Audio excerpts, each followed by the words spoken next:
Welcome to Close Listening. I'm Zach Morgenstern, joined as always by silent co-host Ludwig von B.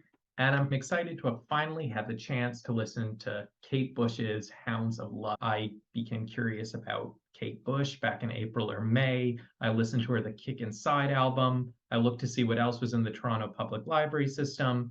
The albums immediately after it were not. Hounds of Love was.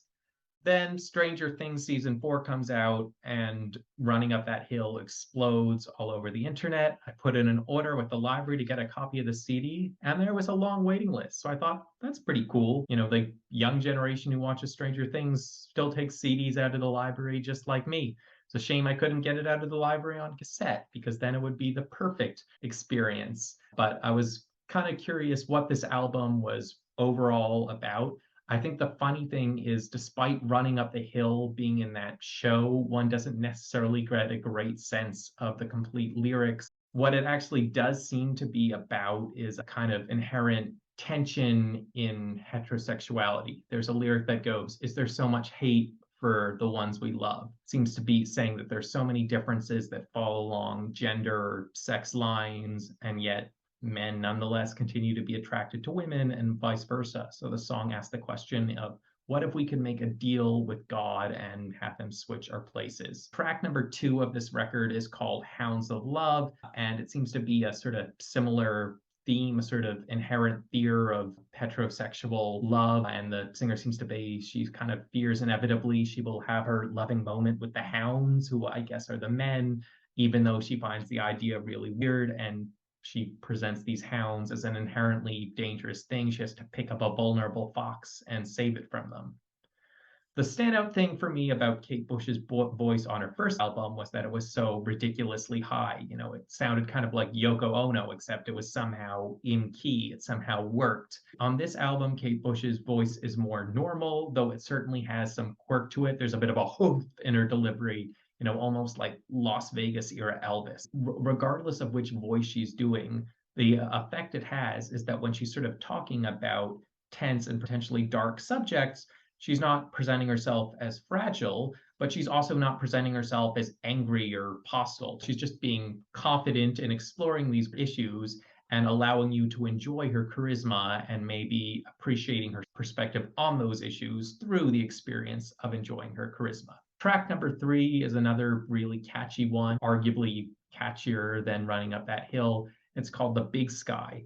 And it seems to just be fun lyrics about looking at clouds, but then there's this one line thrown in there, "You never understood me." What's the relationship between the trivial and the deep? You know, at the end of the day, our lives are just made up of a lot of different trivial experiences. And so Kate Bush is building on the themes from tracks 1 and 2 of feeling alienated, of feeling misunderstood, even if she's exploring it through the lighter topic of just how much she likes to look at clouds. Track number 4, with a slightly wordy literal title, Mother Stands for Comfort. This one is mellow compared to the poppy tracks we've heard so far, and maybe not catchy enough, at least not by the high standard tracks 1 to 3 set. That said, I feel like there's already a tradition of weird, not quite catchy, yet well-known mother songs, including songs by John Lennon and Pink Floyd. So when it comes to Kate Bush's turn to write a mother song, it seems she's playing with the fascinating potential of unconditional love. She sings about mother hiding the murder. Then we get to track 5, Cloud Bursting. The string pattern on this one feels like it might have inspired Gaucher's Somebody That I Used to Know. The music is kind of repetitive, so unfortunately I don't love this song, but it does have a fascinating topic to it. It's the story of Wilhelm Reich and his son. Wilhelm Reich was a historical figure I had not heard of before looking into this. He was like an important psychoanalytical heir to Sigmund Freud. He was broadly part of the European left and basically an advocate for pleasurable sex, and I believe other things broadly associated with that, gay rights, abortion rights, particularly emphatic on the orgasm and sort of He argued that the problem with all kinds of political philosophies, what they did is that they did not put enough emphasis on happiness. Wilhelm Reich would get into making various inventions later in life and seemed to have some sort of mental illnesses and a distorted sense of reality. This eventually led to him being persecuted and arrested and dying in prison. I don't know the details. It sounds like the punishment was disproportionate, if not outright wrong. And it was because the conservative US government at the time did not like his sort of sexual revolution kind of attitudes. But the song is not about the specificity of what Wilhelm Reich stood for. It is about the close bond between him and his son, the joy of sharing in science and technology together, and the sadness the son would have felt having his father taken away from him.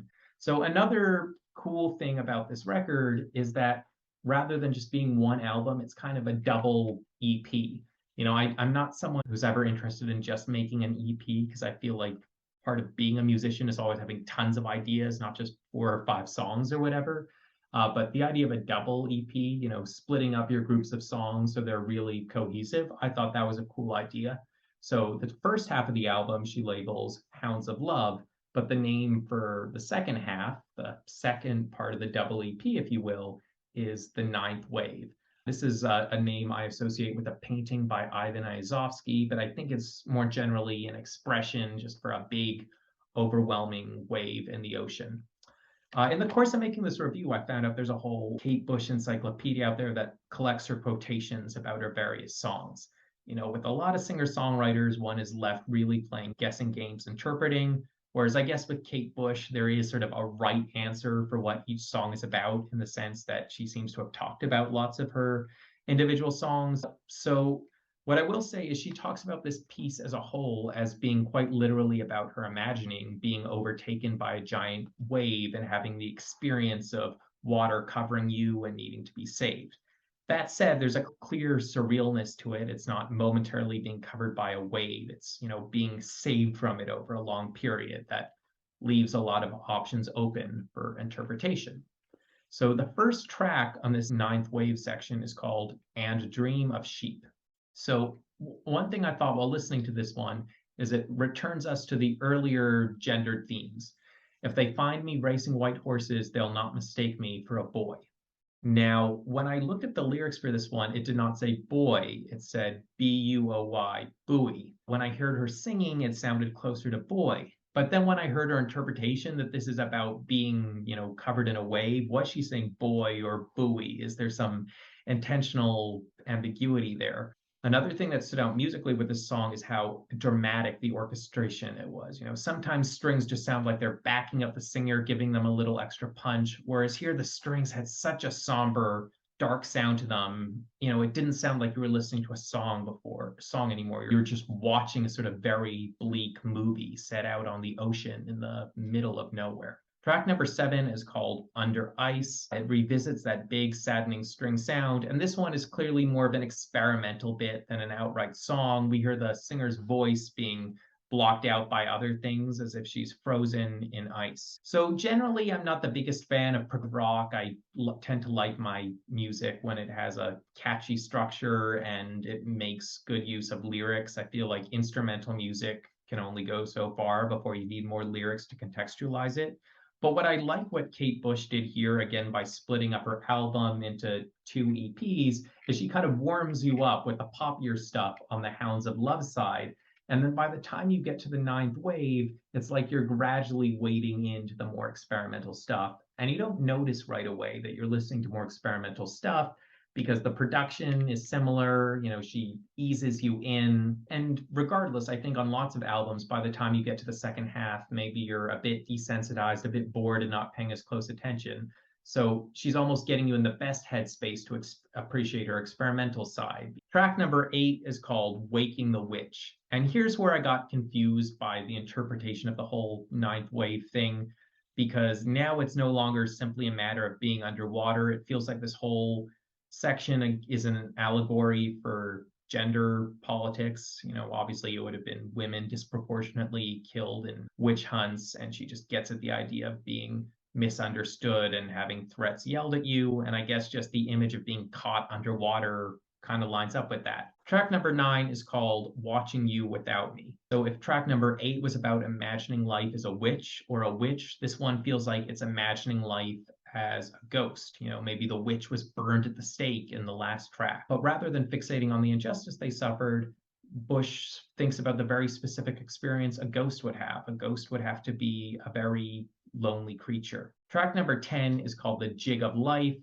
This one largely still experimental, though it has a bit of a catchy chorus. The violin is emphasized here, so it really gives you that Irish jig vibe. And this one seems to be like a conversation between an older and a younger witch, where the older witch is encouraging the younger one to have like a longer term perspective on time. You might feel the world is unfair and it's never going to be better if you only look at your own literal lifetime. But if you see yourself as part of a bigger story, then maybe you can be happier. Then we get track 11, Hello Earth. The witch character feels hopeless within their own lifetime, so they have to sort of identify with the whole Earth and the longer cycle of life and human existence. And maybe this communing with the Earth will lead to their healing.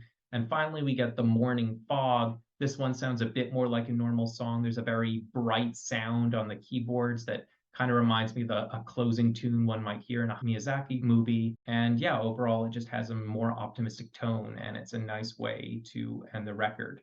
So, given that this album was popularized by Stranger Things, and the context in Stranger Things was running up that hill was the song that brought the character Max to her happy place and allowed her to escape this evil spirit. I think it's kind of funny that this is actually quite a bleak album. So I wonder how Max feels about the rest of tracks here, whether the writers of Stranger Things really thought about that. But regardless, always a fun time listening to someone like Kate Bush, someone unafraid to talk about dark things, but realizing you can talk about dark things while still being whimsical, that the only tone appropriate for dark things isn't necessarily somberness or anger, but sometimes just being your quirky self. I'm Zach Morgenstern. This is Ludwig von B. See you next time.